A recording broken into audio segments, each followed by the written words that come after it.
Hi, everyone, and welcome to our webinar on how leaders and organizations skillfully adapt to our increasingly complex world. My name is Peter Cully, and I'm the president of the Association of Change Management Professionals, Australia and New Zealand chapter. It gives me great pleasure today to introduce four wonderful people who are joining us to have a thought-provoking and insightful dialogue on this topic. Let's first welcome Megan Tyler, who is a managing director, Asia Pacific, and leader at Accenture, specializing in operating model and organizational design in their strategy and consulting practice. Megan is known for her collaborative, humanistic, and pragmatic style and comes with over 30 years of experience partnering with business leaders to reimagine and optimize their operating models, organizational architectures, core processes, and ways of working. She has led teams targeting transformation initiatives across most parts of the value chain, from product, marketing, and sales functions to enablement areas such as research, analytics, HR, legal, IT, and operations. She has a strong focus on new ways of working and enterprise-wide agility via greater team autonomy, end-to-end flow, and speed to value. Megan has been a key contributor to a recently published book on rethinking operating models. And it is our pleasure to have her join us today. A very warm welcome to you, Megan. Thank you so much, Peter.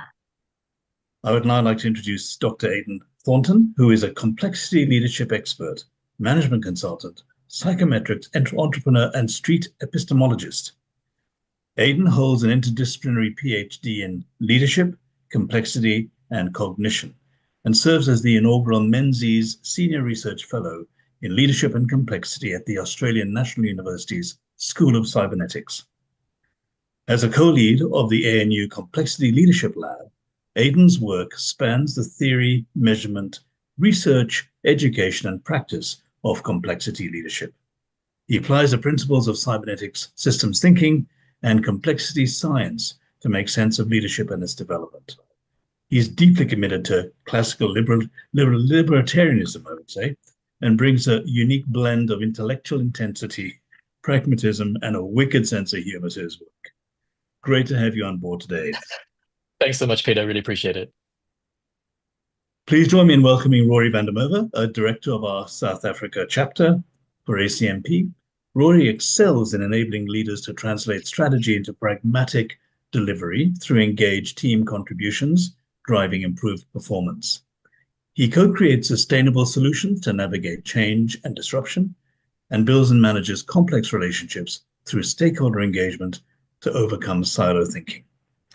Rory leverages his research through the lens of trauma-informed change, advocating and teaching leaders to be dealers in hope, build bridges rather than burn them, make intentional, deliberate, and purposeful choices for better tomorrows, set and adjust direction, promote mindsets for positive and sustainable impact, and apply adaptability and adaptive capacity for well-being and performance impact in organizations.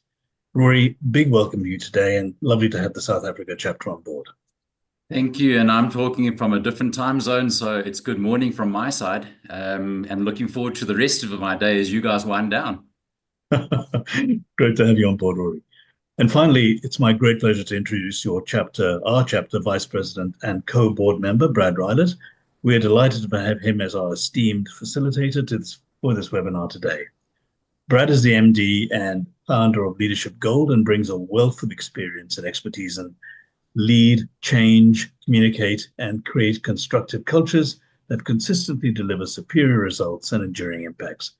He's done this across more than 1,000 organizations and enterprises in over 25 countries, making him a perfect guide for today's session. With a proven track record in organizational culture design, leadership and executive development, facilitation and coaching, conflict transformation, Brad excels in the ability to create meaningful dialogue and collaboration in challenging environments. With the energy and professional curiosity that Brad brings, I believe he is uniquely positioned to make today's webinar both insightful and engaging. Without much more ado, Brad, please join me in welcoming you, first of all, and over to you. Well, thank you very much, Pete, and it's wonderful to be with you all today, including, of course, our good friend Rory, who's just getting up, and the rest of us who are navigating our way towards the evening. So This is going to be a really interesting conversation amongst friends. And really, when we talk about dialogue, we're talking about this wonderful, safe exchange of meaning, different perspectives. And I think, certainly in my view anyway, we have three of the thought leaders and practitioners in this incredible space. And I couldn't ask for three better people to spend some time with this afternoon or this evening, and for Rory this morning. So let's get underway in sharing our differing perspectives in ways that hopefully will be helpful to those that watch this video over the next weeks and months, whether they are members of our Association of Change Management Professionals or there are other colleagues that we want to share this with. Now, to that end, it's going to be a bit of a light touch. We want to be able to have this conversation relatively freely. And my friends here know that we want to be able to add to each other's perspective, but also bring your own unique perspective on these issues. So to get this underway, let's have a look at this overarching question.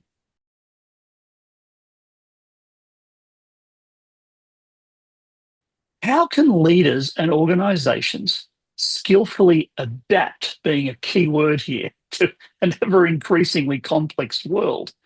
That is the overarching question that's got us together this afternoon or this evening. And we've got a number of other questions within that. So I'm going to ask one of our colleagues here on this discussion panel to literally give us those early thoughts as you started considering how you might contribute today. What are your thoughts around this question? Now, I'm going to be bold and say, who would like to go first? Who would like to take the microphone first? I'm happy to get the party started. I thought you might be. Aidan, over to you, my friend. Thanks so much, Brad. So I mean, look, so leaders and organizations skillfully adapting to our increasingly complex world. I think there are any number of ways that we can support leaders and organizations to do that. But I think that it won't come as any surprise that my main interest is by going down the path of complexity leadership. And this is my main area of expertise. So what on earth is complexity leadership? Well, complexity leadership is really a way of taking some of the main insights from complexity science to make sense of leadership and how to develop it. And in some ways, complexity leadership, I think, is a response to the limitations of some more traditional approaches to leadership. You know, if we look at the way that leaders and leadership is being developed in many organizations, we often see a focus on things like behavioral styles and personality traits and, you know, individual values and charisma and these types of things. And all of that stuff is fantastic. You know, I think all of that's got a time and a place. But I also think that when it comes to helping leaders deal with complexity, there's also a number of limitations.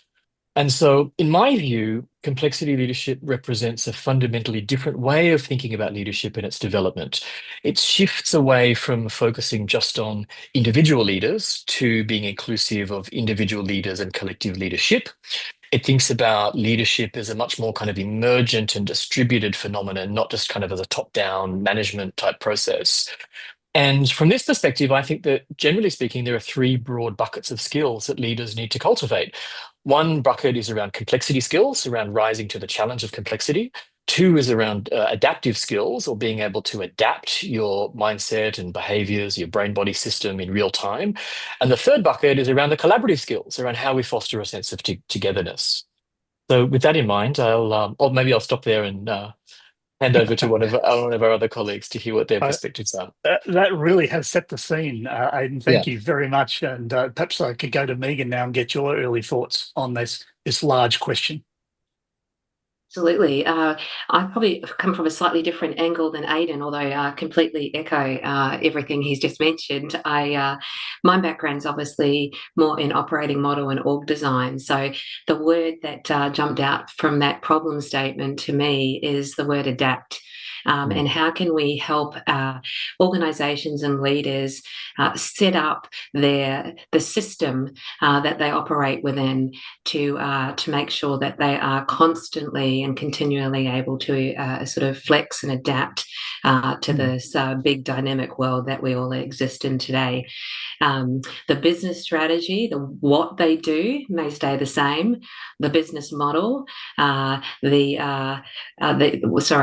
business model around the products and services that they take to their customers through their various channels may also remain the same. But the operating model, so how they execute, how they configure all of their resources, their people, their funding to actually deliver on that strategy and that business model really does need to be set up in a way that is constantly being reviewed and revisited so that they can sense and respond to whatever's going on in that market. So I think a lot of people believe that just means organisation design, but operating model is a lot more than that. So today you'll hear me talk a little bit about yes, structure and organisational design, but also leadership roles, as Aidan just mentioned, the governance and processes that are needed to kind of connect and bridge the different parts of that organisation structure, the metrics, the talent, and the ways of working, all of that being so critical to be connected and aligned for that system to operate effectively. So I'll leave that there, but that will be the angle that I'm taking into today's conversation.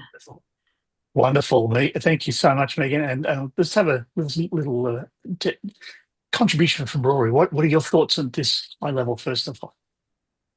I'm going to begin with a quote from a colleague in Africa. She's a senator in Kenya, and she's disabled in that she actually has a visual challenge. And in Parliament, she actually quoted the following. She said, if all you see is all you see, then you don't see all there is to be seen. So I want to bring a Black African disabled woman's perspective. I know that quote is around from various other people, but I want to throw a mixture in here in terms of what else and what might be, and really pull Aidan's kind of concept around the possibility. Because it's one thing to adapt, but if you just keep adapting and you remain fluid, that's okay, but so what?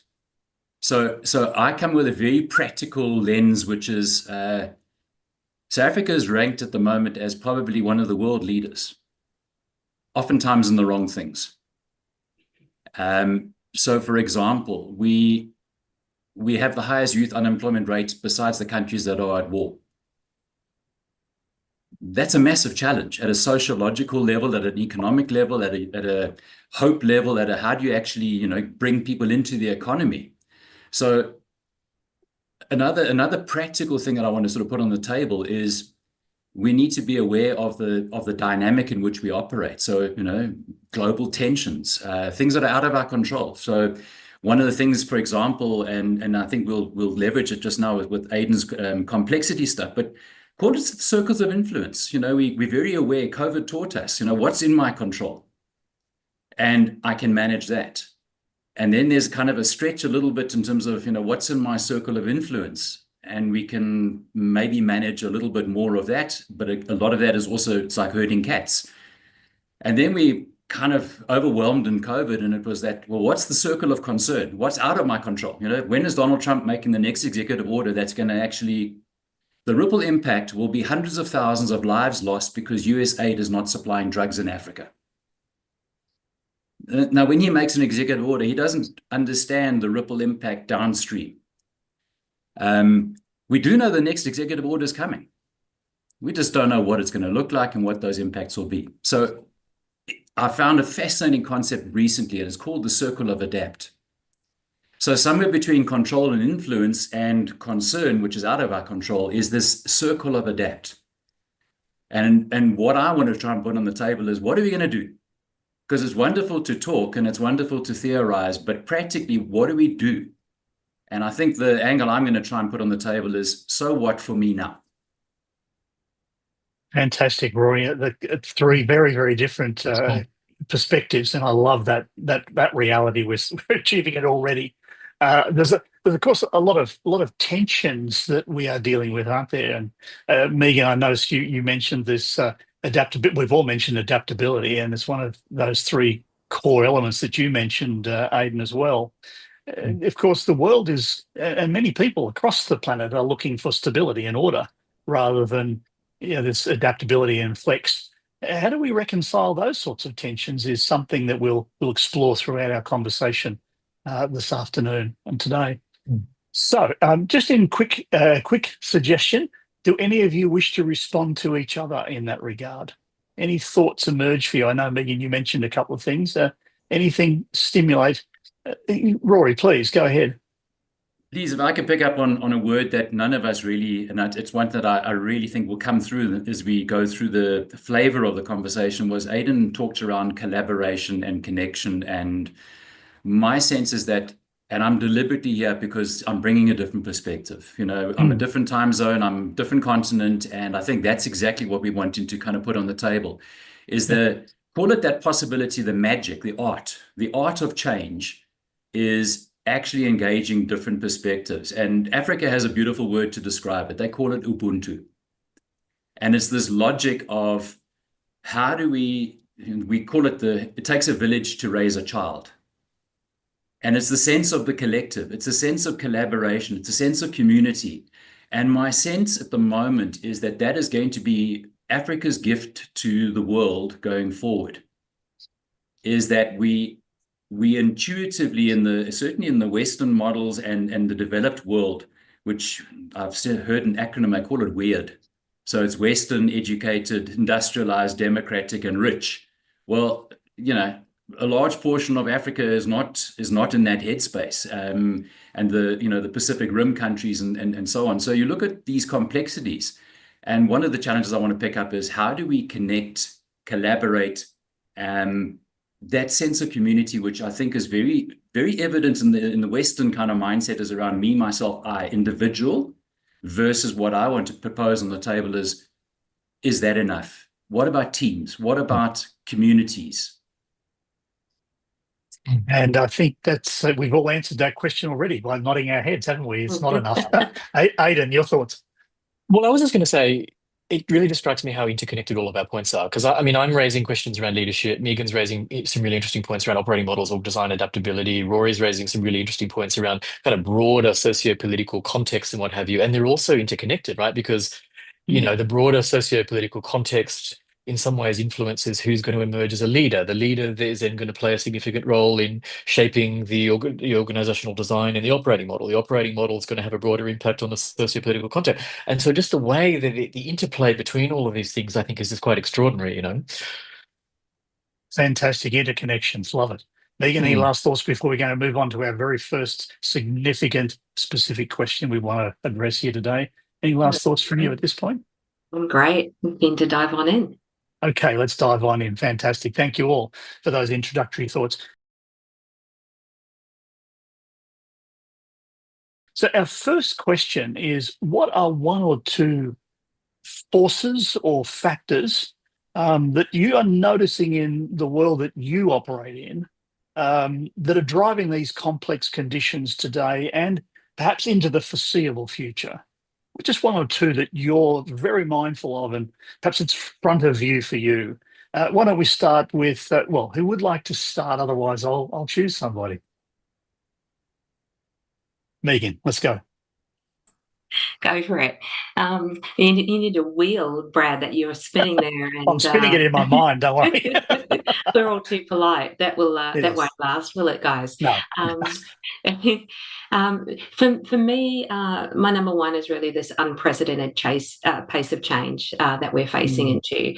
I'll start with maybe just a couple of stats, because at Accenture we do a heap of research, and I always find it helps to kind of know what's going on in the big wide world of ours. So 95% of organisations have undergone more than 2 major transformations in the last couple of years. 61% have done more than 4, and some as many as 8. And these are big transformation programs, right? And there's a whole lot more on the horizon. So And yet we're facing a world where a lot of our workers are exhausted. People don't seem to have bounced back since COVID, particularly here in Melbourne. I think we took the award for one of the most lockdown cities in the world. I don't know we'll ever get over that, will we, Aidan? And we've got employee engagement really as low as it's ever been. And change is always hard. And when we look at the pace of change, the Accenture Pulse Change Index we measure every quarter. The rate of change has risen so sharply in the last 4 years, 183%. Wow. Just to give you some more numbers, and that's 33% of increase in the rate of change in the last year alone, and it's only accelerating. So that's a pretty major change, I think, in the world in which we operate, the world that my parents grew up in versus the world that I grew up in, and the world versus children growing up in. We can't continue to operate in the same way. We'll burn ourselves out. A couple more little bits of information just on that topic while I've got the floor.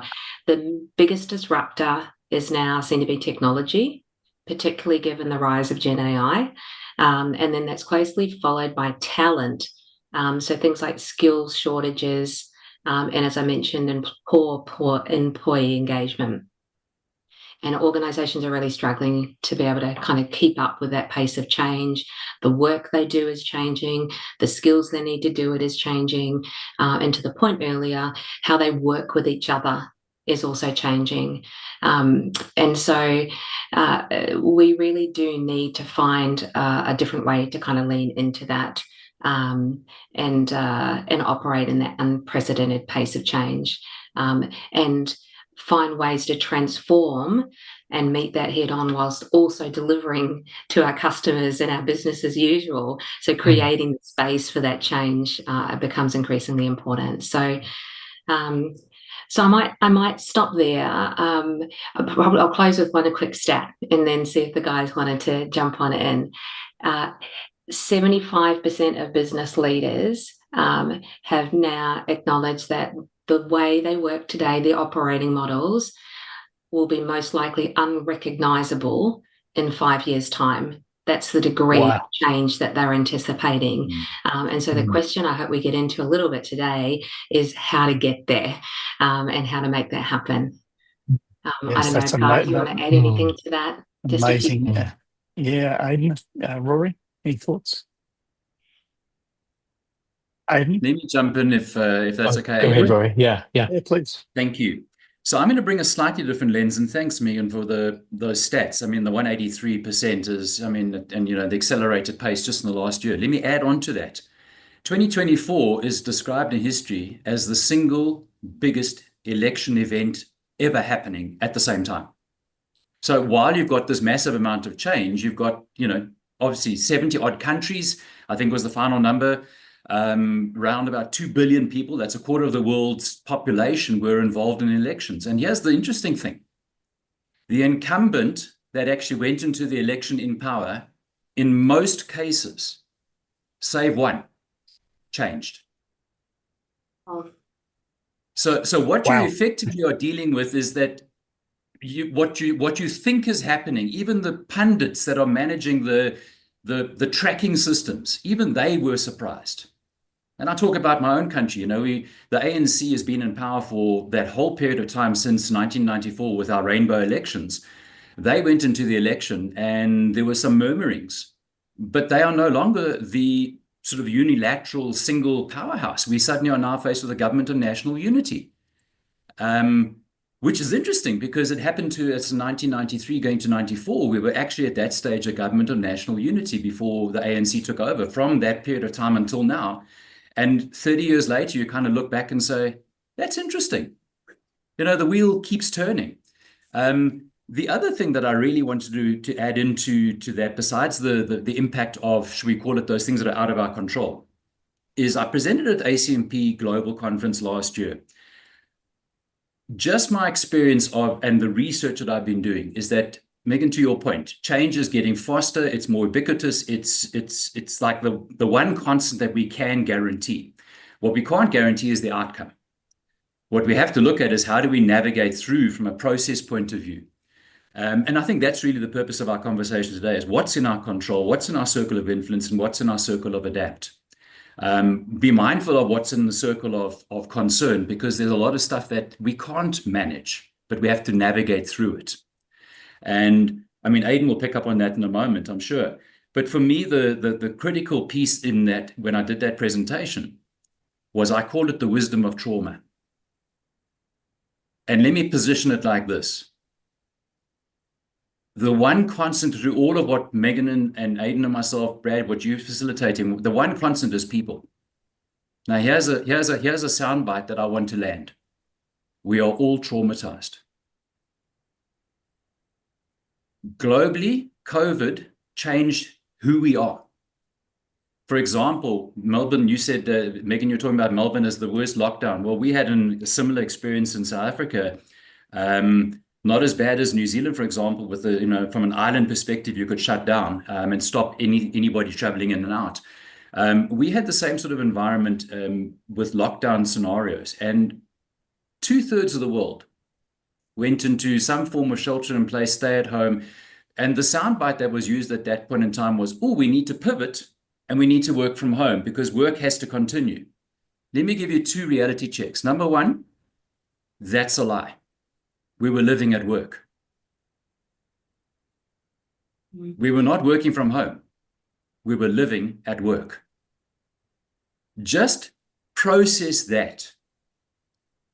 Because up until COVID, you left home, you transferred across to work, and you took time. And you kind of left the home mindset, and then you kind of got into a work mindset, and you spent time at work, and then you kind of transitioned back home again, and then you left work behind, and you had 2 worlds.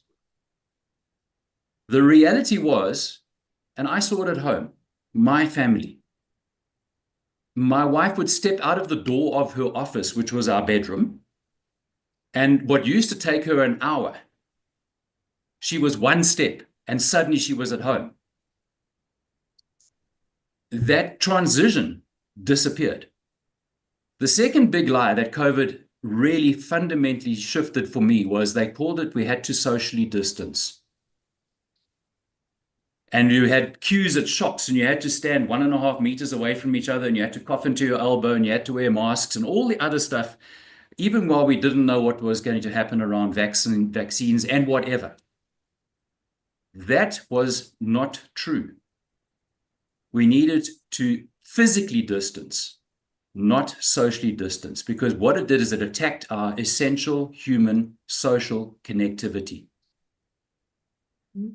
I almost died during COVID.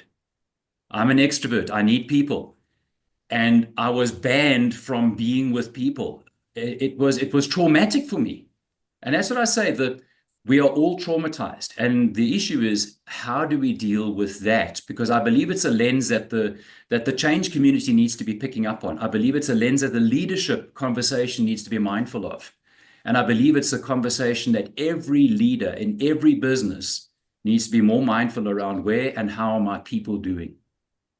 Aidan, I'll pass it over to you. Wow. Yeah, thanks so much. They're awesome reflections. Yeah. So, I mean, I'm listening intently, and I'm also just reflecting on Brad's question. So you were talking about, a couple of things that we're noticing in the world that's driving complexity. So when you use the term driving, my mind automatically goes to, causality. And so for me, there's kind of at least 2 big ticket items that really come up for me. So let me just start with the first thing. And in my mind, one of the key things that's driving increased complexity are the culture wars. And the culture wars, I think, is such a difficult topic to talk about. It's a very sensitive topic. It's a politically charged topic. It's a very emotional topic. And yet, nonetheless, I feel like we have to have the conversation on the table.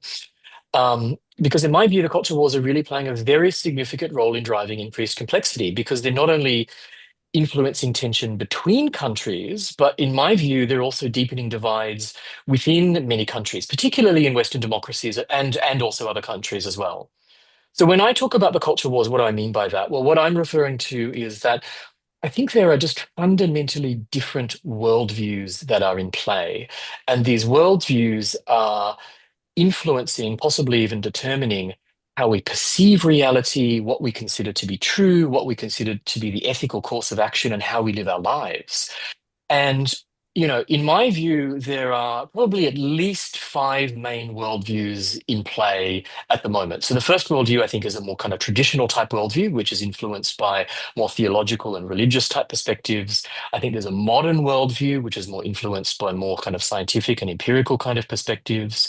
I think there's a classical postmodern worldview, which is very skeptical of objective truth, very skeptical of grand narratives, emphasizes that truth is kind of a war between competing narratives and so forth.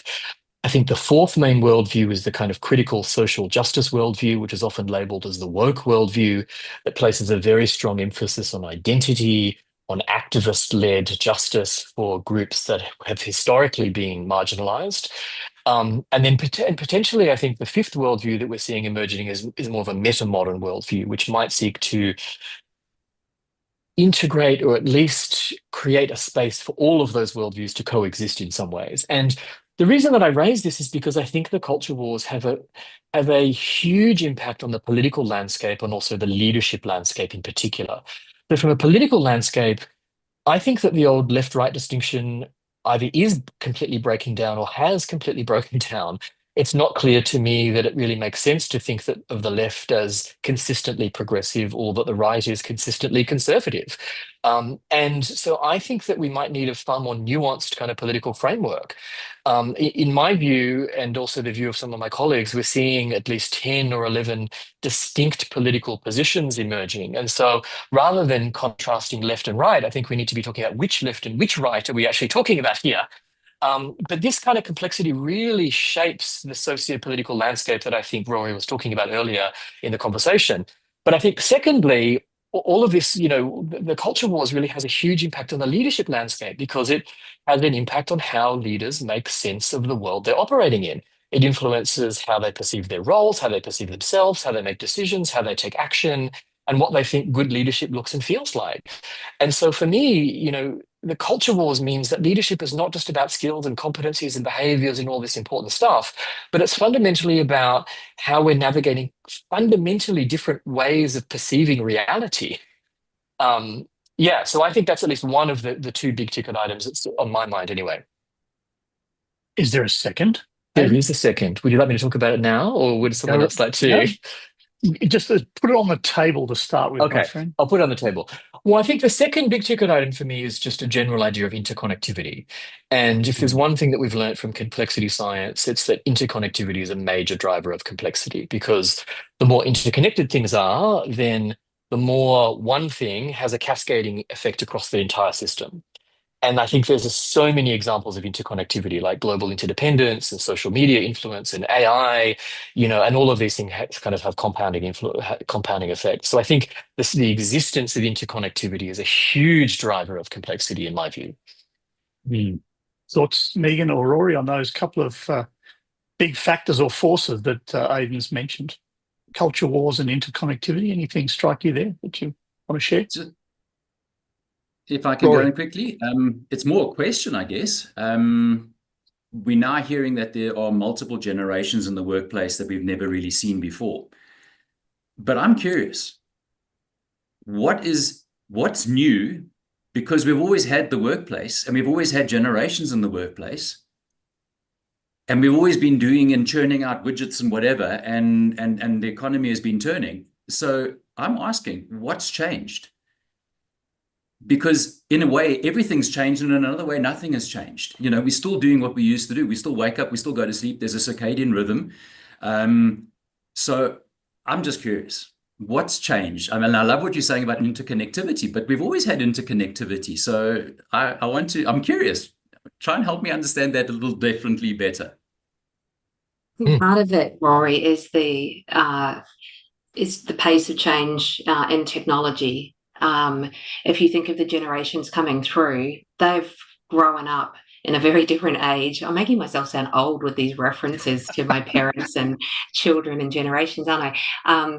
But they've grown up with technology at their fingertips. I mean, golly gee, I learned to type on a typewriter. We didn't even have computers on our desks when I was young. They've grown up in an age of social media. I do think as a result, their social systems, the way they actually lean into that interconnectivity that you're talking about is quite different than the way myself or our previous generations would have done as well. So I don't know, do you want to add to that, Aidan? I think there is such a bigger divide between the different generations now than I think we saw due to that kind of pace of change in the technology that is influencing that.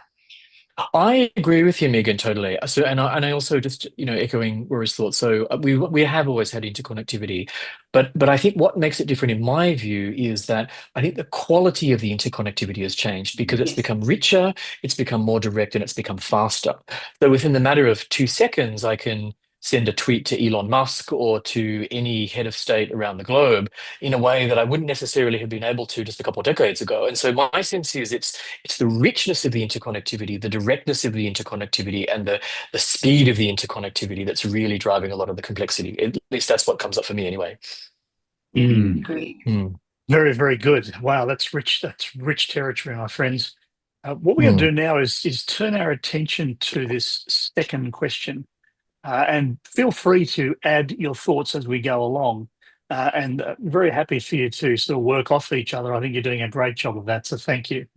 The second question, yes, Megan. Brad, before we get there, I think we'd be remiss if we didn't maybe elaborate on one of the biggest disruptors, I think, since agricultural and industrial age. And I know that a lot of people are talking about the topic of Gen AI. But I don't think we can skip past what's creating complexity in the system without at least maybe 30 seconds just touching on you take as long as you feel you need. that is having on our world. Is that all right? Yeah, I agree. It's an important point. Yeah, absolutely.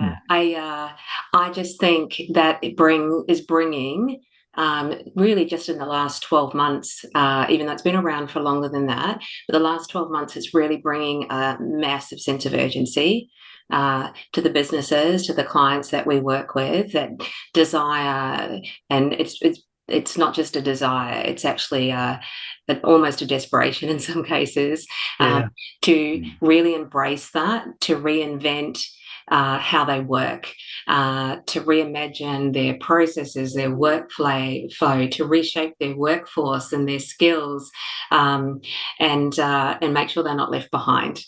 So I won't belabor the point. I'm not an expert in Gen AI, but I at least wanted to put that on the table because I do sense level of desperation that's business today to kind of lean into that, and I don't think many organizations are ready to face into that effectively. Their businesses are complex, their tech's complex, their data's either a mess or it's not integrated, etc. And trying to overlay Gen AI on their current world is a recipe for disaster. So So can I just interrupt? No, that's really important. I think, Megan. I'll just pick up on that briefly and see what Aidan and Rory have to share. This notion that there's a desperation is what I wanted to pick up on. That desperation, I suspect, has its foundation in the competitive world that most organisations find themselves in, and this fight or battle or a fear of loss that often is associated with living and operating in those worlds, whether it's a commercial one or it's a community one or it's in South Africa or it's in Melbourne, here in Sydney. So thoughts from Rory and Aidan, just to build on that a little bit. Desperation around Gen AI. Go first. Me, so in a lot of the conversations that I'm having with organizations, I think there's a lot of curiosity and also a lot of fear around generative AI. I think a lot of organizations are still struggling with what the hell can it actually do? how on earth would I even introduce it into my organization? Is there some obligation to introduce it into my organization to be seen as competitive in the market? Are there these huge risks that I'm completely unaware of and I don't really know how to manage? And so I think there's a desperation I think there's different types of desperation. There's a desperation to be perceived to be using AI to be kind of at the leading edge of, whatever industry you're operating in. But there's also, I think, a desperation to kind of make sense of it, to know, what are the risks and the benefits, what are its actual capabilities? Is it actually going to make my organization more efficient and so forth? So I think there's desperation and different manifestations of desperation, at least in my view. Great comment. Thank you. Rory, your thought? And I think just to build on that, and I really appreciate Megan bringing it in, but who's going to use that technology? And that's why I asked the question just now around generations, because Megan, you're right. I mean, my kids have grown up in this digitally native world. I'll give you a classic example. I was at a traffic light, and the car next to me was playing music, but the music was distorted. It was like, so let me test this with you. I said to my daughter, it sounds like his tape has stretched. And you know what I'm talking about. It was like, you remember the old TDK tape, and it got eaten by the machine. And my daughter doesn't know what that is. She only ever grew up with a CD. And now it's streaming. And I mean, you don't stream at the wrong speed. So when I said to them, well, what about if you play the record fast? She says, what are you talking about? I grew up, with the 45 RPM and you kind of, that thing doesn't exist anymore. So yes, the speed of technology is there and the pace of change and interconnectivity, but the people that need to use it. And my question is, and that's where I'm curious, is that, when my daughter gets into the marketplace, she knows how to use the current technology. She's never learned what I have to still unlearn. She's arriving ready to do and embrace what needs to be done. But who is making those leadership decisions around what technology is most appropriate right now, given those governance risks and requirements of the business? Because unfortunately, one of the big projects I worked in is that we had these legacy systems. And when the international bank departed and we were left with, replacing like for like, lift and drop, my portion of the project was a brand and name change. And the reality of the brand and name change was very simple. The regulators were thinking in the same way. It was like lift and drop, like for like, know your customer, meet all the regulatory requirements. And when we explained to them the complexity and the size and the scale of the economic impact of us doing it wrong, in terms of a simple lift and drop, they literally said to us, please don't stuff up the African economy. That's right. So kind of take as long as you need to make the decision around know your customer. And I think that was a really interesting lesson for me, is that yes, technology, and 90% of that major global project was technology. But there was another portion around that, which was the marketing piece and the brand piece and the, talk to the heart of the staff. And remembering the staff are dealing with 42 million customers, you're dealing with a huge magnitude ripple impact. That technology, oftentimes, you got to get the technology right. Absolutely. But to give you just the perspective, we landed the brand within a year under regulatory criteria, but it took another 2 years to land the technology to catch up with the brand. And maybe that's a perspective I just want to put in, is that sometimes we need to phase these things without being overwhelmed with what's in our area of concern. And yes, we know technology is a major driver, but garbage in, garbage out. If you're going to overlay, the new system on top of the previous legacy systems that actually need a major cleanup, well, you're actually not helping yourself either. Technology is nothing without people at the end of the Absolutely. day, right? Oh, beautifully said. It's all about the people. And at the moment, that is one of the bigger blockers for something like Gen AI. People are they kind of interested, as Aidan said. 95% of people, I think it is the latest stat, see value in working with it, but they don't trust the organisations to necessarily do the right thing by everyone. They are worried about job security. They don't trust the outputs necessarily coming out of some of these early stage Gen AI solutions, and they're worried about the ethics, the privacy, social responsibility. So unless we address some of those things, then the people won't embrace the tech. And we'll be no better off. Go for it, Aidan. I totally agree. And the other, so I would just add to that by saying, I think that our perception of a relationship to technology is changing a bit because, I mean, strictly speaking, a knife and fork is technology. A pen is a type of technology, and we've been living with these types of technology for the longest time, right? But now it seems like technology is being perceived to be it's an app on my phone, or it's this huge information processing horsepower or whatever that's going to be processing big data or whatever in my organization. And so I feel like technology has actually already been integrated in our lives for the longest period of time. But I think that now when we refer to technology, we're meaning something quite specific. And then it starts to feel a bit scary because we're kind of perceiving it to be something that's kind of separate from us in some ways, Yeah, out there. Yeah, exactly. Yeah. Absolutely. Very good points.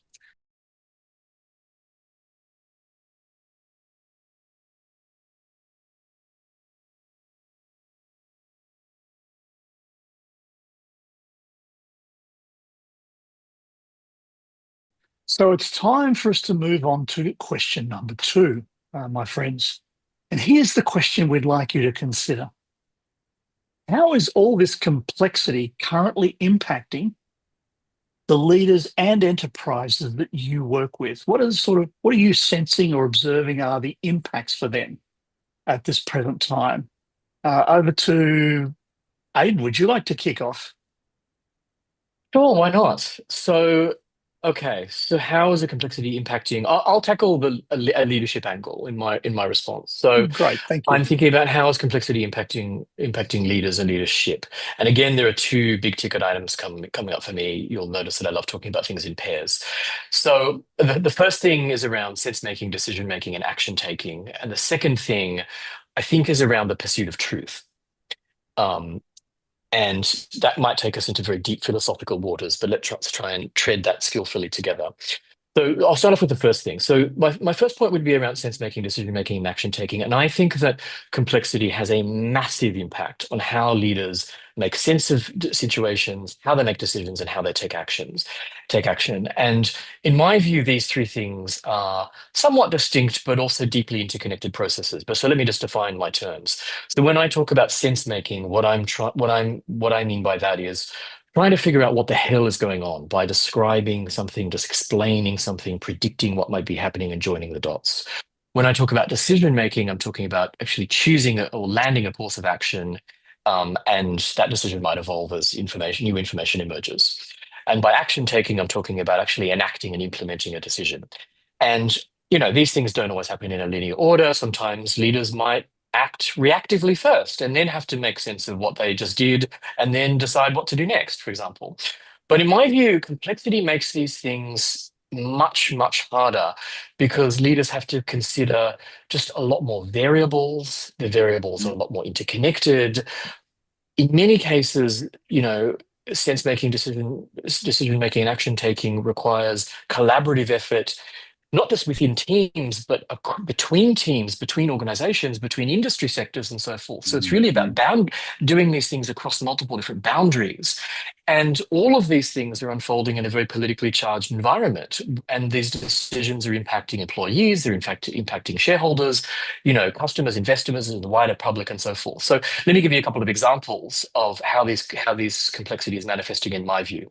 So one really hot topic at the moment, I think, is around diversity, equity, and inclusion, or DEI, for example.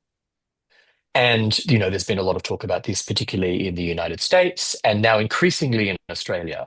And what I'm hearing are conversations from leaders around, okay, so if we're focused on diversity, should we focus on diversity based on identity characteristics like race and gender and minority status? Do we focus on diversity with respect to cognitive diversity or diverse perspectives and those types of things? Or do we actually take a step back from diversity and inclusion already, completely? How do we kind of make sense of these things given the complex political landscape in which we're making these decisions? If we look at something like some of the recent news around Qantas and the voice referendum, for example. So Qantas had some very public statements around getting behind the voice referendum, and yet the new incoming chair has actually criticized the company for taking quite public stances on very social and political issues. We've seen increasingly in things like sports and so forth that rugby clubs have encouraged their players to wear things like rainbow jerseys and rainbow laces and so forth in support of the LGBT community, while also facing a significant backlash for introducing topics that have become increasingly politicized into sport. I'm an academic, I work at a university. And so one of the things that I'm also very sensitive to is that universities are trying to navigate their way through, choosing between a critical social justice perspective and really getting behind marginalized communities. And on the opposing side of the spectrum is institutional neutrality.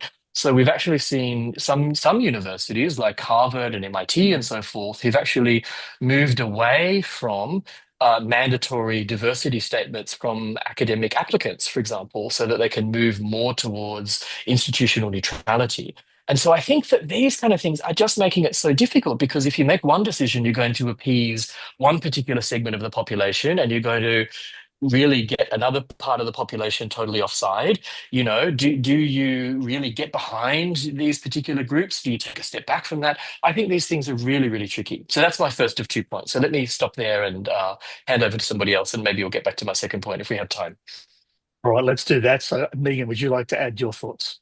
Certainly, and I know, Aidan, you talked in twos, but you also talked in threes, which is very aligned to my consulting background. We talk in threes, and you actually your model of sense making, decision making, and act taking is very close to the frame we use and the definition we use of enterprise agility. Because what I see is to the question of what's currently impacting leaders and organisations. How is this impacting them today?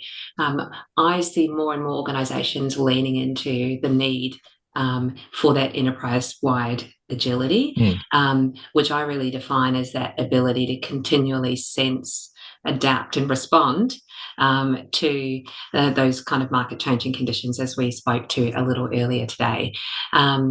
Organisations can't take 6 months now or 9, or in a case of a client that I was working with, 12 months to take a new product from idea to market. Their competitors would have bitten them to the bunch. They can't wait for their annual planning cycles to update their strategy and to adjust their business priorities and to build a new team to respond to something that's happening in market. They need to really be able to quickly sense, adapt and respond in near real time, and shift focus, shift dollars, shift workers to the latest priorities without the hiring and firing and big programs of old. It needs to be much more organic and fluid, and that's really how our businesses need to act today. So those capabilities can't be special programs on the side. They really need to be built into the DNA of an organisation, just like resilience and change needs to be built in. I'm a bit of the stats lady today, aren't I? But a quick stat to leave you with. Most of the organisations we are working with, particularly on operating model and org design in my day job, are really leaning into how can I be more adaptive, resilient, build this enterprise agility muscle. I'm not talking about agile team level practices. I'm talking about the whole organisation being able to kind of morph and change. But 69% of leaders saying that their current operating models are currently unable to adapt to disruptive forces, and wow. And it's actually jeopardizing their growth and their business performance. That's the struggle that I see leaders facing into today when they're really dealing with all of this line of complexity. That's a scary number, Megan. Thank you for sharing that one. It's a pretty challenging number. So, Rory, your thoughts? Well, let's keep it quite grounded and practical. My background is in psychology, but specifically a passion and interest in education and health, which are real people issues. So let's just rewind it back to COVID. And one of the practical things that happened during COVID is we had to make decisions around it, besides the social distancing and things like that. We had to make decisions around how do you actually engage your workers when everything has changed? And what prepared you for it? So some people were saying it was a black swan event, it was unprecedented. Yet if you go back in history, the Fortune 500 companies from 2013 to 2018, it was in their annual predictions from a risk perspective. A global pandemic is coming. So when it happened, we all run around saying, oh, nobody expected it as unprecedented. That's not true. So there's your sense-making, decision-making, action-taking in practice. Now, what we found, for example, is that suddenly healthcare was front and center. But the healthcare industry wasn't ready for it. And what we saw is, first up, and they called it compassion fatigue, not change fatigue, compassion fatigue. That suddenly they were doing things that they shouldn't be or couldn't be, that hadn't been planned for. You weren't allowed to visit the hospital to see your dying relative. Nurses now had to literally hold people's hand and actually help them exit. We call that compassion fatigue. I call it trauma, because we didn't prepare our medical community for a new way of being and doing and seeing and showing up. Those very same medical people went home under fear and trauma that they were going to infect this invisible thing that they were seeing the result of onto their own families. So some of them decided that they couldn't go home. So now you had forced isolations. It just compounds and compounds. So then we wonder at a medical health issue level, what's happening to our staff? Because people were living in these circumstances, unplanned, unprecedented, whatever it was, and suddenly businesses became, I call it, they became people-centric. They were suddenly aware of, oh, you've got a XYZ background and your cat jumped across your computer screen while we were on the Zoom call, and, are you on mute and are you this? But suddenly we were actually becoming kind of interested in somebody else. What are your circumstances? Oh, you're living with your aged parents and you've got 3 generations in the house at the same time. Previously to that, you only worried about a person at work. Give me your hands and your brain while you are here for those 8 hours and follow the rules. And actually, I don't care where you live and how long it takes to get to work and what your social circumstances are. That changed. So people-centric. And my interest has been around, besides this thing called compassion fatigue, which in the change world, we kind of called it change fatigue. But compassion fatigue is another level completely. There was a moral imperative on the medical staff. They were dealing with death, trauma, and dying in a way that they were not trained for. And if you think about it, COVID was a global health issue first and foremost. And my question is, what did we learn from that? And 4 years later, as we are exiting COVID, what practices have we applied to improve our healthcare facilities so that we are now seeing people choosing well-being and health and wellness as a positive, proactive? Because I often think as leaders, we still are reacting to the sense-making and the decision-making and the action-taking. It's still a reactive-driven model. We haven't actually applied the lessons of COVID, which is how do we anticipate, how do we circumnavigate in advance, and how do we move towards preventing in terms of a coping with this new overwhelm and new trauma that's going to be landing on us. Very substantial challenges, obviously, Rory, and they're facing every society today on the planet. In the interest of keeping us moving, I really just want to sort of give Aidan a chance to say he had another issue you wanted to raise, another factor. But I really want to, before we go there, though, maybe you can do this together. I'd love to, with what Rory has just raised with us, I'd love to have your views, Aidan, as an epistemologist. We're now talking about what humankind's desire for knowledge and how we acquire it and what we do with it, and then how does that lead us into a different future, whether we're dealing with societies at large or we're dealing with a family or a community, or indeed these enterprises that we spend most of our lives, our working lives in. So tell us a little bit about that. Maybe you can add a little bit to what Rory was just sharing from that perspective. Well, I think Roy's making an excellent point, and I suspect from a cybernetics perspective, what we would probably say is there's a missing feedback loop. because Yeah. actually there's a catastrophic event that, I mean, had an absolutely terrible impact on, not just health, but a whole bunch of different systems. I mean, from the perspective of complexity, it's a very instructive example, however. But there's a missing feedback loop because something has happened. And I don't think that the lessons learned have been fully fed back into the system again, so that we can actually adapt our mental models so that we know how to deal with these things when they arise again. Now, I suspect some industries possibly have done a better job, I suspect, because they were more directly hit by some of these things, but I suspect many haven't. So I think that's just one kind of initial thought on the table. Yeah. Very good. Thank you. Megan, anything you want to add at this point in question number 2, impacts on leaders and Thanks for enterprises? sticking with me. I just want to echo, Rory, the comments you made about what at Accenture we call human-centered leadership.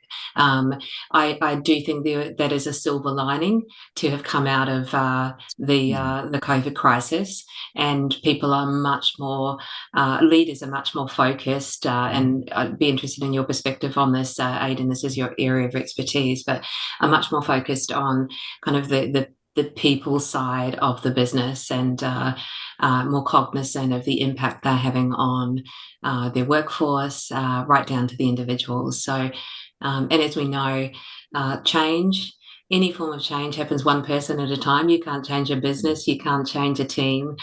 Change is a choice, and you've got to win hearts and minds to get people on that journey. So leaders, I think, are starting to sit up and pay attention to their workforce a lot more than they have in the past. Aidan? Well, so absolutely. And, I hear a lot of conversations about the need for human-centered systems, which I'm on board with. And I think the other side of the equation, though, is we actually need system-centered humans. So that they can actually perceive the systems. They can work with the interconnectivity. They can, maybe look around the corner and anticipate some of the unintended consequences and these types of things. And I actually think that these two things are mutually complementary.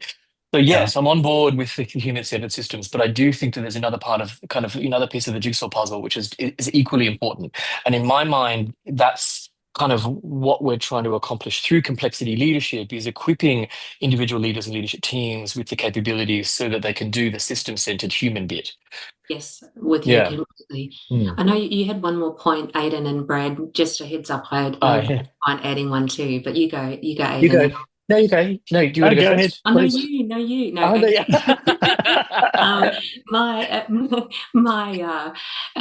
My other implication that I just wanted to talk to, in terms of how the sort of impact we're seeing in the consulting field, from the complexity that leaders are facing, is really around cost pressures, and leaders feeling that they need to not just reinvent their business, but they actually need to look at how they can reduce operating costs across their organisation and operate more efficiency as they're leaning in and facing risk, and inflationary pressures, and a broader economic system that is somewhat challenging. We often work on operating model and org design for our clients because they're going through mergers and acquisitions or divestiture, or they have big technical transformation programs, or they have a growth strategy, but cost has been kind of the number one driver and trigger for a number of our engagements of late. And what we're seeing as a result of a lot of those programs are patterns of org simplification, consolidation across the workforce, which is obviously having a flow-on impact into kind of employment rates, and other implications more broadly across the economy. We're seeing process standardization, elimination, simplification, and automation programs. We are seeing companies revisit their placement strategies, and by that I mean, what should we be centralizing, maybe through shared services? We're seeing them look at outsourcing, such as managed services, looking at other organisations that can maybe support those more efficiently for them. And we are continuing to see a pattern for offshoring certain types of work, more often than not for wage arbitrage, but there are often quite a number of drivers for the offshoring. And we're seeing businesses also revisit their sourcing strategies. So the good old do I borrow, build, buy, or bot is the latest addition to the mix in terms of automation. So yeah, I just wanted to kind of add that into the mix because I do think those political and economic pressures are really driving a high focus on the cost agenda at the moment. And I know that can run in the face a little bit of the human-centered leadership and taking care of our people, but there needs to be a little bit of a balance in terms of, the businesses actually being set up for the future as well. It's a very, very important point, I think, Megan, because I'd love to just get your views collectively and individually around this notion of cost attached to culture. So we talk about leaders and what they're impacted by, and many of the leaders I talk with are struggling with culture. What are our everyday normalized practices and routines and rituals, and how do we show up for one another and the enterprise and those that we serve? So one of the biggest costs, of course, of every enterprise is culture. It is the human behaviors. And thoughts about how do we go about helping leaders appreciate the true cost of human behavior? Because it typically doesn't appear in our profit and loss statement. True value of human behavior doesn't appear in our balance sheet. Your thoughts on that? Because I think I think a lot of leaders are struggling to actually normalize these cost elements. And I think your point earlier on, Aidan, which says we need to create or develop system-centered humans, not just the human-centered systems. We need to be focused heavily on people seeing this interconnectedness, and it's normalized, it's routine, it's everyday. Thoughts, people? Rory, can I jump in on that one? Yeah. So when I presented ACMP last year, as I said, I presented on the wisdom of trauma, which I believe is a real, and I've used it deliberately. It's a paradox because trauma in itself is a kind of a negative construct, and yet it's the wisdom of. So it's what have we learned and are learning even while our world is changing. And Gallup has published over the years. You're all familiar with the engagement surveys, but essentially you've got, let's just round the numbers up. You've got 20% that I call in the red zone. We call it loud quitting, call it disengaged, call it saboteurs, call it whatever it is, but it's the challenge. And and from a change point of view is that's where the resistance is going to come from. They're not going to contribute. So we know there's a problem of about 20%. Equally, if you look at sort of a bell curve, you've kind of got sort of 20-odd%, give or take the numbers, maybe 25%, sort of sitting in that what I call the green robot zone.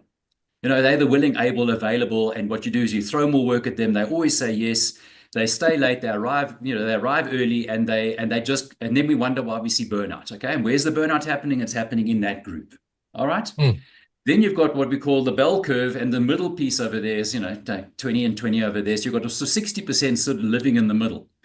And Adam Grant, amongst many others, but he almost rejuvenated the word languishing.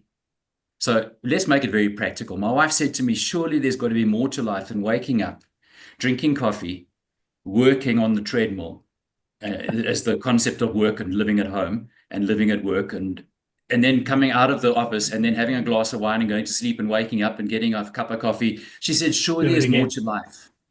And that's that concept of languishing. And the way it was described, and just to recall back a year or three, it was joyless. And what you're finding is that 60% of your workforce are showing up exhausted, disengaged, languishing, joyless. And you want to change the trajectory of your business to Gen AI and the future of work and whatever else and manage costs. And you're trying to do that with 20 to 25% of your workforce. You've got 20% that you're not dealing with. You've got sort of 60-odd% in the middle that you can deal with, and let me put it this way: we should be dealing with them, but oftentimes we aren't, because what we do is we just load more work to the willing, able, and available. Let me leave it at that. Fantastic. Can I just ask one thing? So we probably don't have time for this part of the conversation today, but at some point in the near future, I'd love to deepen this aspect of the conversation, because it seems relatively clear to me that complexity might have an impact on trauma. What I'm also interested in is what's the feedback loop, is how does trauma have an impact on our ability to deal with complexity? Absolutely. And what are the kind of practices and scaffolding and support and what have you we can put in place to help people to navigate that when they're in actually a traumatic state of being, to support them to deal with the complexity that's almost inevitable. And I'm really curious to have that conversation at some point in the not too distant future. Yeah. I think that is the substance of our next little conversation, friends. That is deep and substantial. You're right, and wide, I think, as well.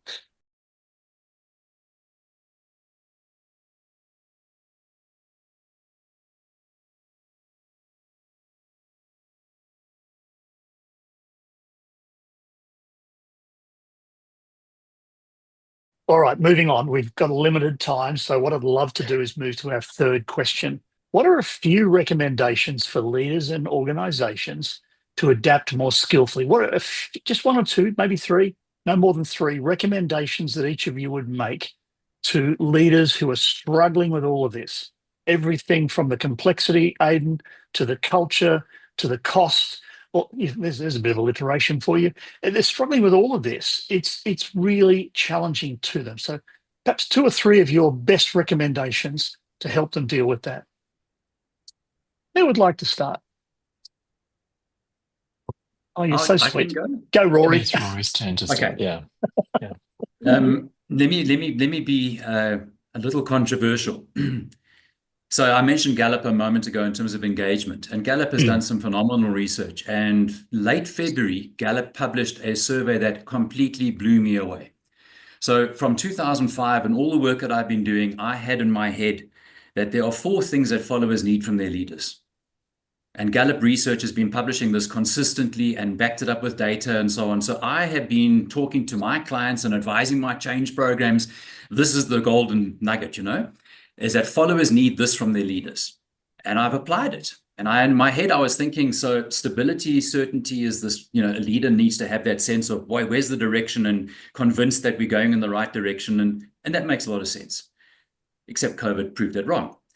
The second one was care and compassion. And I've already given you the story of how we became more people-centric in terms of how we managed that.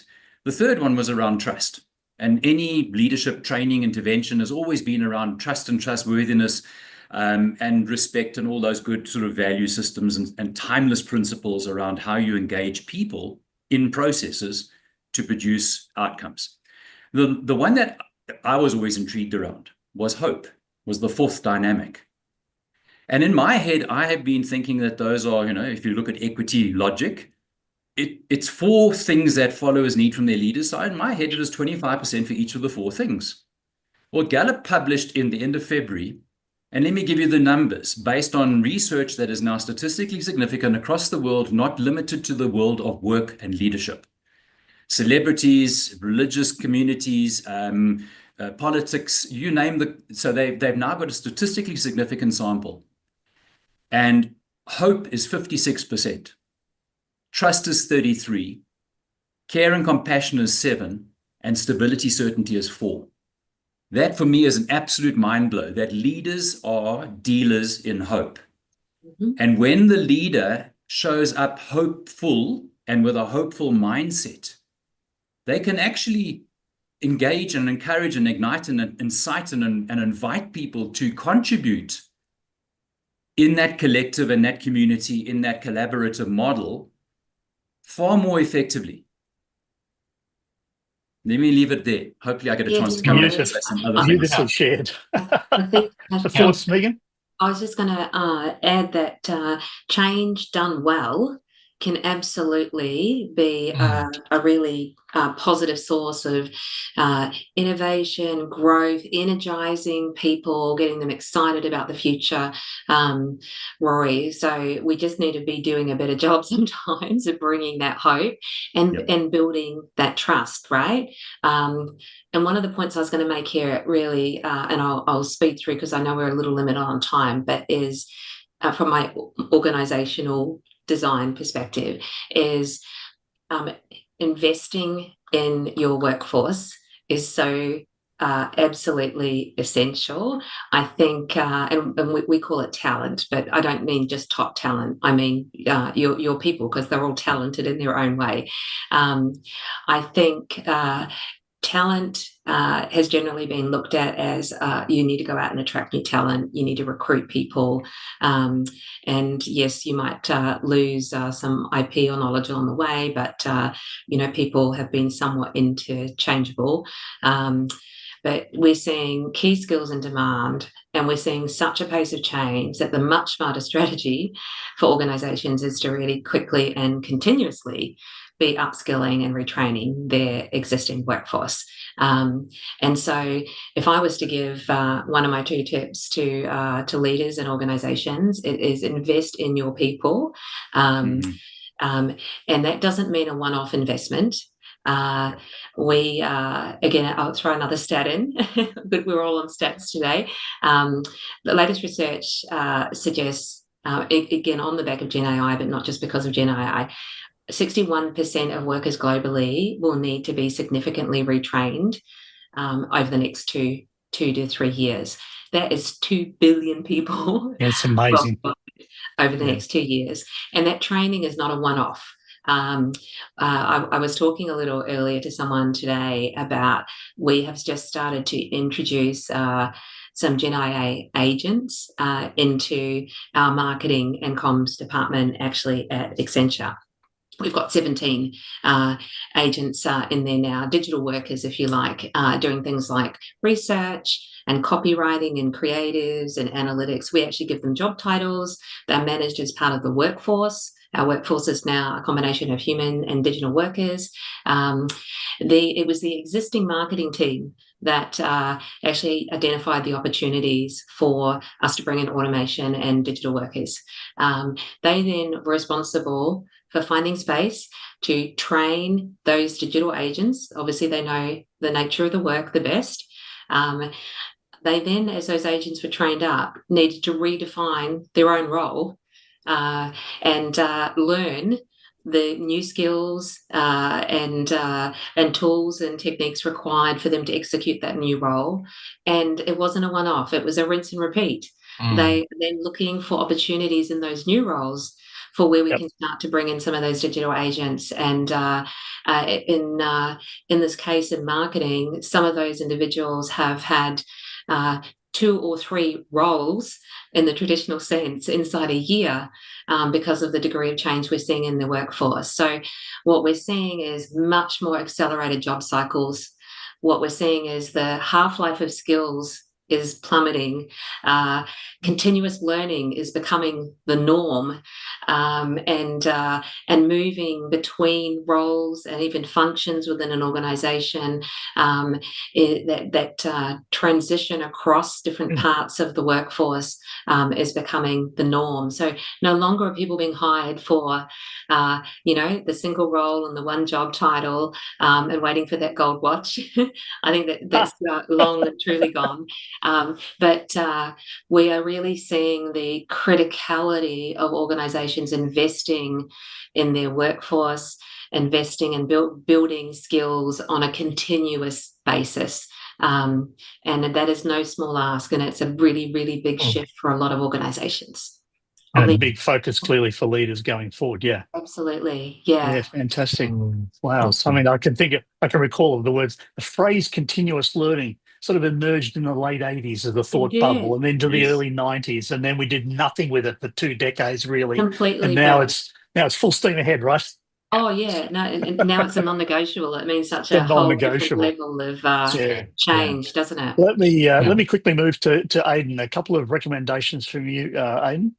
Well, I've got 3 recommendations. So recommendation 1 is around complexity leadership. So we're talking in 3s now rather than pairs. So I've moved on. Exactly. I'm evolving. So recommendation 1 is around complexity leadership. Recommendation 2 is around the relentless pursuit of truth. And recommendation 3 is about reinventing what we mean by development of leadership. So let me just say a few words about each of these things. The recommendation number 1, complexity leadership, I introduced this concept at the start of the conversation. And just to quickly recap on a couple of key points before I elaborate. So complexity leadership is about applying key insights from complexity science to understanding leadership and how to develop it. And as I said, I think that there are, at the very, very least, there are three buckets of skills that we need to have in our frame of reference when we're talking about complexity leadership. The first is complexity skills, second is adaptive skills, and the third are collaborative skills. So let me just elaborate a little bit more on what I mean by this, because I just mentioned them before, but I didn't really explain them. So complexity skills are around rising to the complexity of the challenge by seeing and working with different systemic patterns. It's about anticipating some unintended consequences, about navigating and maybe working with multiple interacting causes. This is what I mean when I'm talking about system-centered humans.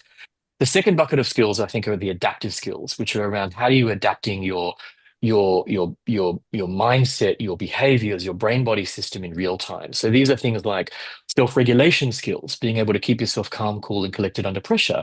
Stuff like cognitive flexibility. So how are you able to change your mind or change your beliefs in light of better evidence or in light of a better argument? How are you able to demonstrate behavioral flexibility by adjusting how you act, to fit a context? So I think that's the second bucket. The third bucket of skills, in my view, are the more collaborative skills, which is about fostering the sense of togetherness. And for me, this is stuff like, building effective teams, enabling cross-functional collaboration, cross-sector collaboration, standing boundaries between silos, sectors, and organizations and whatnot. So this is kind of what I'm talking about around complexity leadership. The second recommendation, relentless pursuit of truth. This is a bit of a tricky one to talk about in a short period of time. So maybe this is the second follow-up conversation we need to have at some point in the near future. 100%. But I'll just briefly say a couple of points about this. My view is we have to be able to grapple with the nature of truth and have a mature understanding of what we mean by truth. And in my view, this is a necessary condition for the survival of our civilization. And that is not an over-exaggeration in my view. So I think there's a very important distinction between truthiness and truthfulness. By truthiness, what I mean is when something feels true or feels meaningful, and truthfulness is when something is in fact true, objectively true of the world. And I think truthiness and truthfulness are getting confused and getting conflated, particularly in leadership contexts. The reality is a lot of leaders are dealing with fast-paced environments. We talked about this stuff, right? Complex environments, fast-paced environments, deeply impacted by technologies, AI, and this kind of stuff. And in this context, I think that leaders are feeling really stretched. They're feeling cognitively stretched. And I think in many cases, leaders are defaulting to truthiness rather than pursuing truthfulness. And in my judgment, this is deeply, or not always, but can be deeply problematic, because what it means is leaders are making decisions and doing their sense making based on flawed inputs like ideological echo chambers and logical fallacies and cognitive biases and political pressures and all of these types of things. So in my mind, the relentless pursuit of truth or truthfulness is really got to be front and center. That's kind of my second recommendation. And the third thing I'll just touch on super, super quickly is reinventing the development of leadership. And what I mean by this is, I think in general terms, there are three main approaches to developing leaders and developing leadership. There's event-based approaches, practice-based approaches, and systems-based approaches. So event-based approaches are more traditional programs, retreats, leadership courses, these types of things. Practice-based approaches, I mean deliberate daily practices that leaders can do on a daily basis to just improve their skills, incrementally, bit by bit on a daily basis. That's not necessarily going to be too intrusive in their time. And the third approach are systems-based approaches, which is how we make changes to the broader organizational system, broader social system, and so forth that leaders are situated in. And in my view, I think there's probably a bit of an over-reliance on leadership programs or leader development programs. I still think there's a time and a place for leader development programs, but I think there's an over-reliance on leader development programs. And I think what we really need to do is start to consider more of a shift towards practice-based approaches to development and also systems-based approaches to development. So just to give you a couple of real quick examples. So by practice-based development, I'm thinking of, every time you walk into a meeting, practice noticing some interpersonal dynamics, who's influencing whom, what tensions are you noticing in the room, where's the collaboration flowing, and those types of things. When you're participating in decision-making meetings, start to introduce an ethical frame of reference and start to practice how you can introduce the language of ethics into decision-making processes and so forth. When I talk about systems-based development, I'm talking about things like how can you engage more deeply with feedback loops, not just individual feedback, but more systemic feedback across teams and organizations and so forth. How are you noticing different shifting patterns of interaction and these types of things? So I think that we really need to start reconsidering what it means to develop leaders and to develop leadership. And I suspect that these types of approaches may require less time offline. They could be more cost effective, and they may actually be kind of more effective at developing the types of skills that leaders really need in actual workplace contexts. So they're my 3 tips. Fantastic. Thank you, Aidan. And I'm going to give 2 minutes to Rory and 2 minutes to Megan as we start to think towards bringing this to a close. So Rory first, then Megan. Thank you so much. Aidan, just to build on what you've landed there, because we've talked around the collaborative piece, I'm going to leave that. But on your adaptive, in the history of leadership, we've kind of had IQ. So we had to find the intelligent leader, and it was always measured in those IQ terms. And of course, that was a high level of secrecy. It was a labeling system, and it was education based. Then we kind of came to the late 90s and we started saying, well, what about emotional intelligence? And that's the EQ piece. And that got us through another time phase. And we're now in a new space. And I think I call it the new wineskins. We're in the new ways of working. And if you carry on trying to do IQ-driven leadership, and if you carry on trying to do EQ-driven leadership,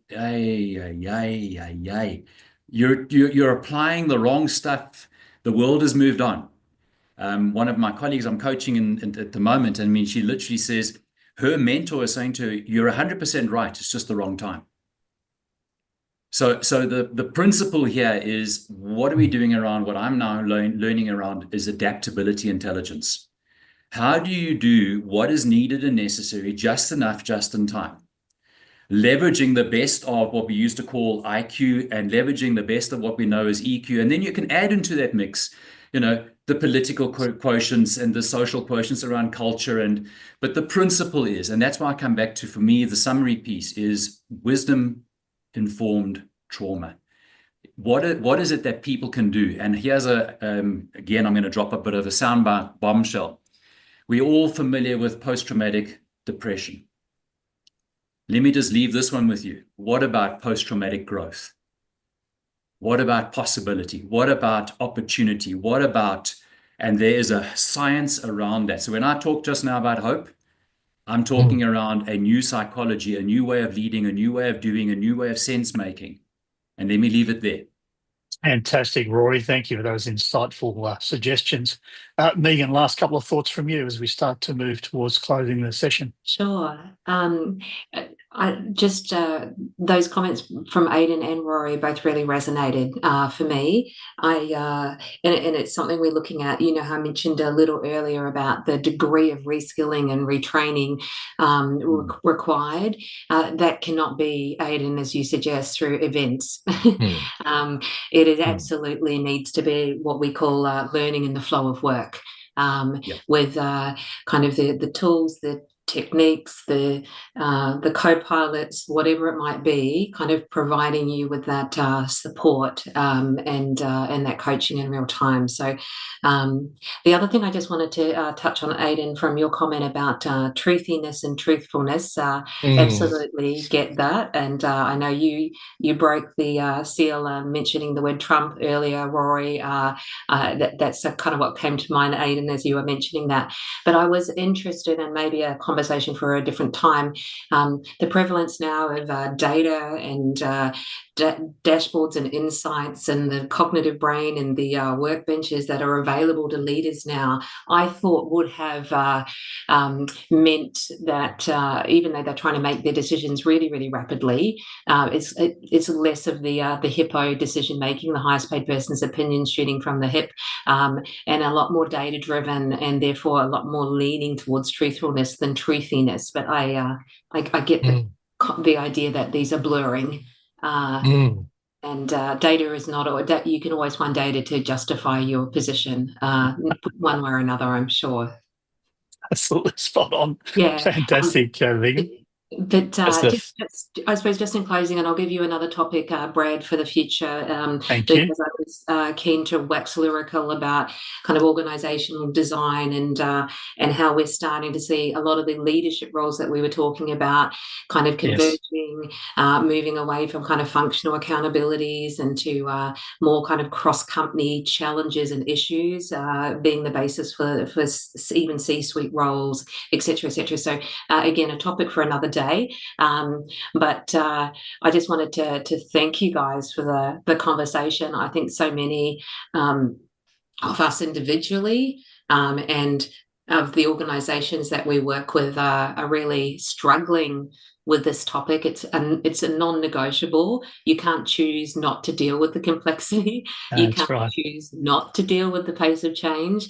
We need to find smarter ways to working together and more humanistic ways of leaning into those challenges and thriving and avoiding as much of that trauma, Rory, that you spoke to as humanly possible.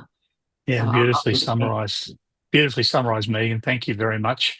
And for my two penneth worth, two things that we can do that is very, very fundamental is to start to teach, but also practice and influence our workforces through the art of dialogue. This notion of a safe, respectful exchange of difference and different perspectives, the sort of feedback you're talking about, Aidan and Rory and Megan, that is really a foundational practice for a future which honestly is very different from the one we left last century, let alone last decade, and it's going to continue for sure.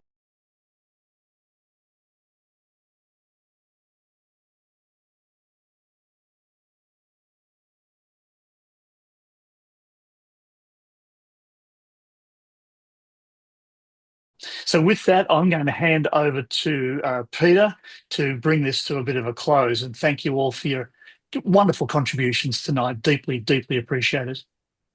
Well, Brad, firstly, I'd like to thank you for a wonderful facilitation. Well done. That was hugely interesting. I've been listening for the last, I don't know, 90 minutes. It just seems to have flown past. But thank you, Megan, Aidan, and Rory, for sharing your considerable experience and knowledge today. I feel we've only just touched the tip of what's a hugely topical and relevant topic that many of us are struggling with. I want to thank the people who've joined us today on the webinar. We hope you found the session insightful and valuable.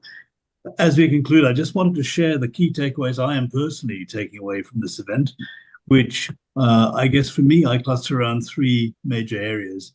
And the first is embracing the unpredictability and complexity within organizations as opportunities for growth and innovation.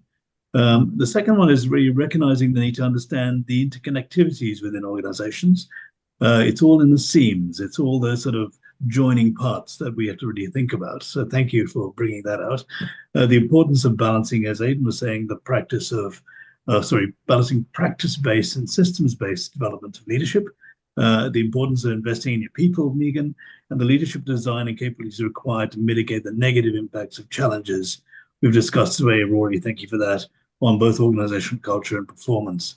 But finally, the need to foster a resilient mindset and this adaptive capacity to thrive amidst challenges and disruptions. So one really interesting conversation today. Thank you so much. We encourage you to consider how to personalize and apply these valuable insights in your own professional environments to drive that positive change and sustainable success. I suspect we will be continuing this discussion in a further recorded webinar. I'm pretty excited. Certainly. We're going to have to start paying everybody showing up now. There is a lot more rich information to come. Brad, thank you to you once again and to our wonderful panel for your interesting and compelling insights, guidance, and thoughts. And finally, it gives me great pleasure on behalf of ACMP ANZ chapter to thank those of you who joined us today on this webinar. And we look forward to you joining us at our future events. Let me wish you all a wonderful day and week ahead. Thank you, Peter. Thank you all. Bye for now. Thanks, everyone. Bye.